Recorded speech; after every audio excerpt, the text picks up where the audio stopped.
नमस्ते पेरेंट्स। आज हम डिस्कस करने वाले हैं सीबीएसई सर्कुलर, जो कि है with respect to display of photographs of teaching staff in the school.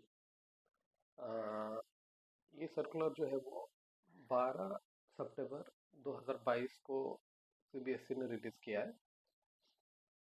तो बेसिकली हम इसको पढ़ेंगे और उसके बाद हम इस पर थोड़ी ब्रीफ में चर्चा करेंगे। ये सिंगल पेज सर्कुलर है। तो ये जो सर्कुलर है, ये सर्कुलर मैं पढ़ूंगा पहले तो।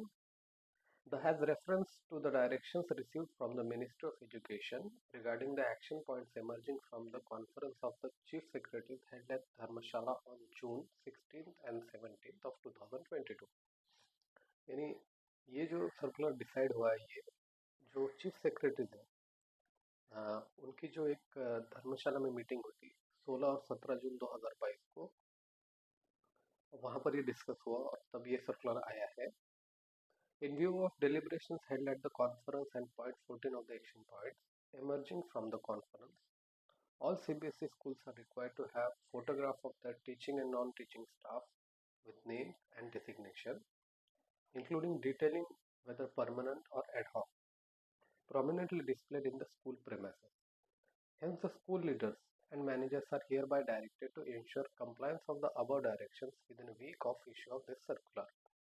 यानी ये सर्कुलर कहता है कि जो स्कूल है उन्हें अपने जो भी टीचिंग और नॉन टीचिंग स्टाफ, ध्यान रखें ऊपर टीचिंग स्टाफ लिखा हुआ है लेकिन नीचे डिटेल में नॉन टीचिंग स्टाफ के बारे में भी डिटेल मांगे गए, उनका नाम और डेजिग्नेशन देना है। और एक मेन बात यह है कि इसमें जो है इन्होंने डिटेल में अपने परमानेंट और एडॉक स्टाफ के बारे में भी डिटेल देने हैं, स्कूल प्रीमाइसेस में रखना है। अब एज ए टेक्नोलॉजी आगे जा रही है तो स्कूल की वेबसाइट्स भी होनी चाहिए और उस हिसाब से इसे ये जो डिटेल है वेबसाइट पे भी अपलोड करनी चाहिए। तो ये जो सर्कुलर है ये सबको दिया गया है, कंसर्न अथॉरिटीज़ को।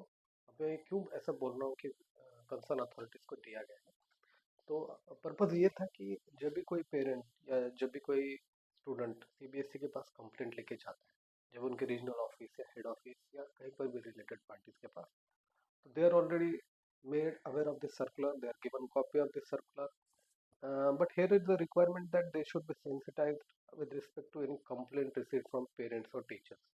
They should be encouraging students and parents to file complaint if any wrongdoing or if compliance of this circular is not followed by schools।